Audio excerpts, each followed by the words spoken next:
परम प्रेम में श्री श्री ठाकुर परम आराध्या जगत जननी श्री बड़मा परम पूज्य पाद और श्री बड़दा परम पूजनीय वर्तमान आचार्य श्री दादा के श्री चरणों मेरा कोटि कोटि प्रणाम।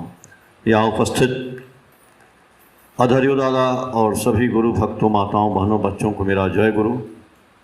आज का सत्संग आप सभी परिवारों की तरफ से हो रहा है। हम लोग ठाकुर जी से आप सभी लोगों के जीवन की मंगल कामना करते हैं और आहान का जन्मदिन है।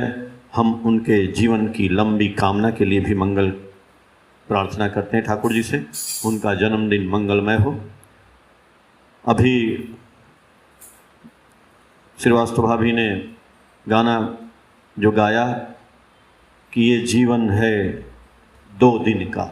वैसे तो जब जन्म होता है तो मृत्यु, जन्म और मृत्यु अलग नहीं है, एक शुरुआत है एक अंत है, वो दोनों साथ ही होता है। और इसलिए बीच में जो है जन्म और इधर मृत्यु, तो बीच में हमको भजन कर लेना है। यही है ना इसका तात्पर्य, बीच में हमको भजन करते रहना है। लेकिन हम भागते हैं, मृत्यु से घृणा करते हैं, नहीं, वो भी एक समय है सबका। एक कहानी याद आ रही है, मैं बताता हूँ कि एक बार भगवान विष्णु कैलाश पर्वत पे मिलने गए शिव जी से। तो वो गरुड़ पक्षी जो हैं, गरुड़ जी, उनके ऊपर बैठ करके गए, वही ले गए उनको, उनके सवारी थी। तो गरुड़ जी उनको कैलाश पर्वत का जो गेट था शंकर जी का, जहाँ रहते हैं शिव जी, वहाँ पे उनको उतार दिए और अपने वहाँ गेट पे खड़े हो गए और विष्णु जी अंदर चले गए। तो गरुड़ जी खड़े होके इधर उधर देखने लगे। तो देखे वहाँ जो है ना, दरवाजे के ऊपर एक छोटा सा जगह था, उसमें एक कबूतर बैठा था और वो कबूतर बड़ा डर रहा था, एकदम डर से कांप रहा था। तो गरुड़ जी बोले, अरे तुम यहाँ बैठे हो और डर रहे हो, क्यों भाई? कबूतर बोला, महाराज विष्णु जी से पहले ना हम यमराज को देखे हुए हैं जाते हुए, और वो गदा लेके जा रहे थे, तो कोई बात नहीं, लेकिन वो भी हमको देखे और देख करके मुस्कुराने लगे। अब मुस्कुरा के चले गए तो हम समझ गए कि अब हमारा जान खतरे में, अब हमारी जो है मृत्यु करीब है, और इसीलिए मैं डर रहा हूँ, क्या करूँ? तो गरुड़ जी बोले, बस इतनी सी बात है। अरे हमको देखो ना, हम पल भर में, क्षण भर में इतना तेज उड़ते हैं कि तुमको पता है। तो बोले, क्या करेंगे? बोले, तुम हमारी पीठ पर बैठो और तुमको 100 योजन दूर ले जाके पहुंचा आएंगे, तुम चिंता ना करो, यमराज जी आएंगे देखेंगे तब ना। चल, बैठा लिए पीठ पे अपनी, बैठा करके, और गरुड़ जी उड़े और ले जाके उनको 100 योजन दूर, मीलों उतार दिए। बोले, अब यहाँ पे कुछ नहीं आएगा, मृत्यु क्या आएगा, यहीं विचरण करो, मौज लो। और फिर उधर से गरुड़ जी आके फिर अपना गेट पे इंतज़ार करने लगे, विष्णु जी आएंगे। तो यमराज उधर से आए। यमराज जब आए तो फिर देखे, बोले, अरे यहाँ तो कबूतर बैठा था। तो गरुड़ जी बोले, हाँ कबूतर बैठा था, आप ही से डर रहा था, तो आप क्या सोचे हैं, हम उसको 100 योजन मील दूर पहुँचा आए हैं, आपसे वो डर रहा था। तो बोले, इसीलिए तो हम उसको देख रहे थे। तो बोले, क्यों देख रहे थे? बोले, अरे यही तो मैं सोच रहा था कि यहाँ क्यों बैठा है, उसकी मृत्यु तो 100 योजन दूर होनी है। मैं तो यही सोच रहा था, इसीलिए हंस रहा था, और तुम पहुंचाए उसको। अच्छा ही किए। यानी नहीं कि मृत्यु छोड़ने वाली नहीं है भैया, ये जीवन है 2 दिन का। कर लो भजन, चलिए, ये भी बात, भजन तो हम करेंगे, लेकिन आज हम एक और बात बताते हैं आपको। अभी तो हम लोग रुपए की बात किए थे, एक दिन की रुपया कैसे कमाएगा चाकीदा के यहाँ। आज हम आपको बताते हैं कि आप चाहो तो खुद सम्राट बन सकते हो। आज मैं सम्राट बनने की कला आपको बताऊंगा। ठीक, बनना है? बनोगे कि नहीं? यदि आपको कोई सम्राट बनाए तो बनोगे कि नहीं बनोगे? बनेंगे ना आप लोग। हर आदमी सम्राट बनना चाहता है भाई, राजा क्यों नहीं बनेगा? राजा बन जाए तो अच्छी बात है, लेकिन वो कला मेरे पास है, मैं जानता हूं कैसे राजा बना जा सकता है। और राजा बनने के लिए लेकिन भाई बहुत कुछ करना पड़ता है। युद्ध करना पड़ता है, जीतना पड़ता है राज्य को। आजकल राज्य नहीं, आजकल वोट से जीता जाता है। इलेक्शन होता है, जो जीत जाता है वो राजा बन जाता है। ये भी वही बात तो वही है, लेकिन अब लोकतंत्र है।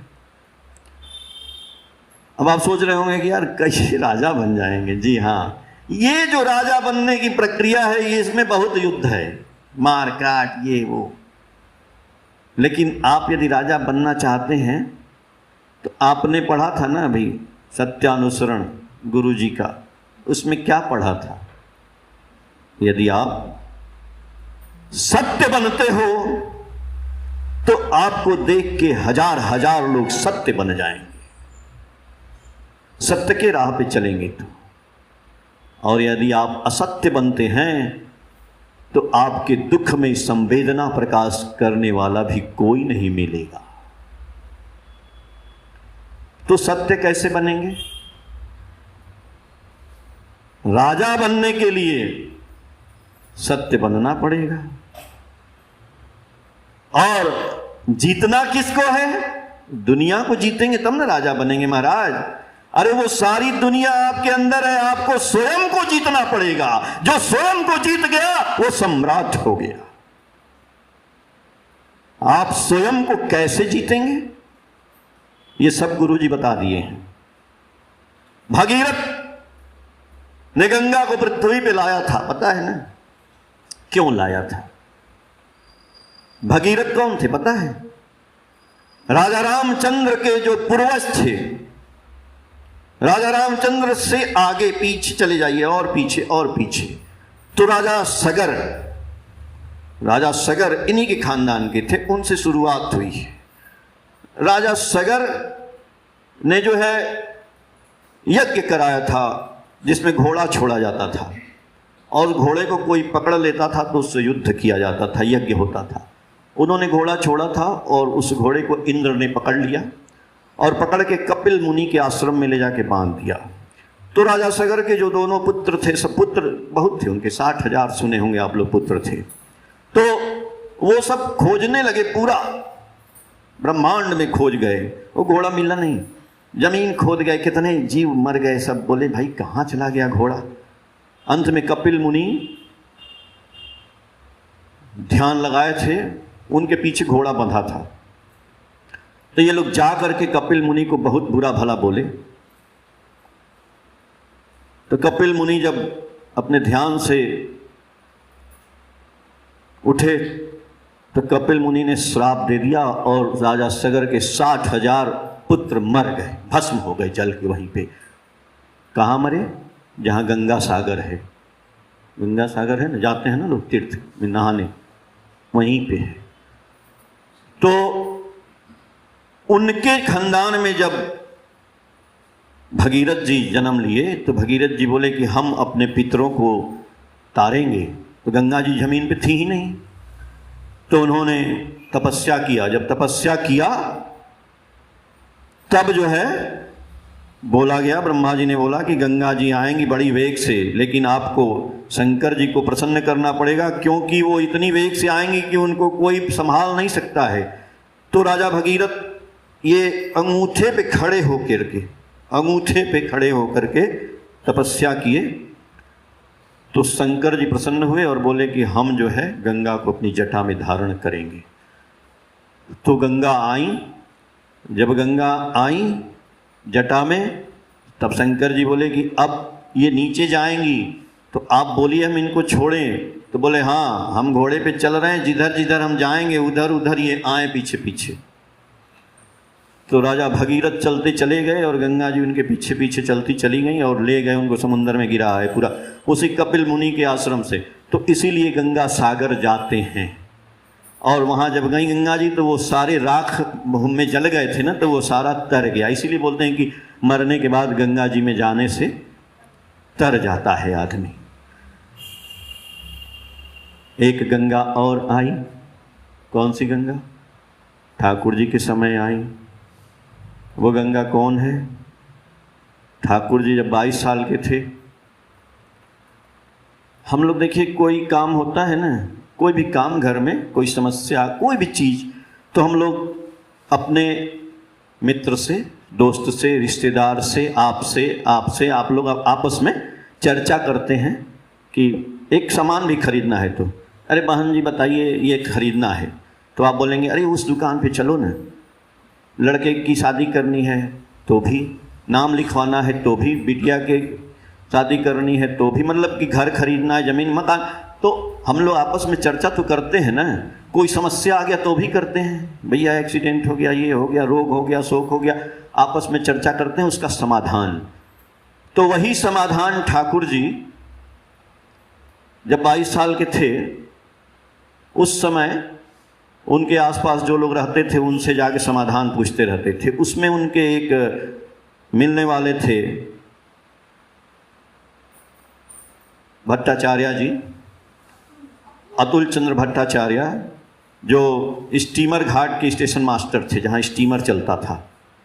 तो उनको भी जब जीवन में समस्या होती थी तो ठाकुर जी से जाके पूछते थे, तो ठाकुर जी उनकी समस्या का समाधान ऐसे ही जैसे बैठ के आप लोग करते हैं, वो बोलते थे हाँ भाई ये कर लो, वो कर लो, वो कर लो। तो एक दिन उनका ट्रांसफ़र हो गया। जब ट्रांसफ़र हो गया तो बोले कि अरे अनुकूल जी हम तो चले जाएंगे तो समस्या का समाधान कैसे होगा, आप कुछ बताइए। तो ठाकुर जी बोले कि चलो ठीक है। तो ठाकुर जी रात भर में सारी समस्या का समाधान सत्यानुसरण में लिखे। उसी में है जगत के समस्त ऐश्वर्य ज्ञान कर्म एवं प्रेम जिनके अंदर सहज ही उत्सारित होते हैं, जहाँ जाने से मनुष्य की चिरविच्छिन्न समस्याओं का चरम समाधान लाभ होता है, वही होते हैं मनुष्य के भगवान। जहाँ जाने से मनुष्य की चिरविच्छिन्न समस्याओं का चरम समाधान लाभ होता है, यानी गंगा को फिर से पृथ्वी पे लाया गया। यही गंगा है, यही है सत्यानुसरण हमारे लिए, आपके लिए गंगा। आपका कोई भी समस्या है ये तार देंगे। ये सत्यानुसरण ये गंगा से कम नहीं है, ये गंगा है। बस आत्मसात करना है, सम्राट बनना है, खुद को जीतना है, खुद को सत्य बनाना है। आज हम लोग अपनी वाणी को यहीं विराम देते हैं। फिर दूसरे दिन जो गुरुजी बुलवाएंगे बोला जाएगा। आप लोगों को बहुत बहुत धन्यवाद।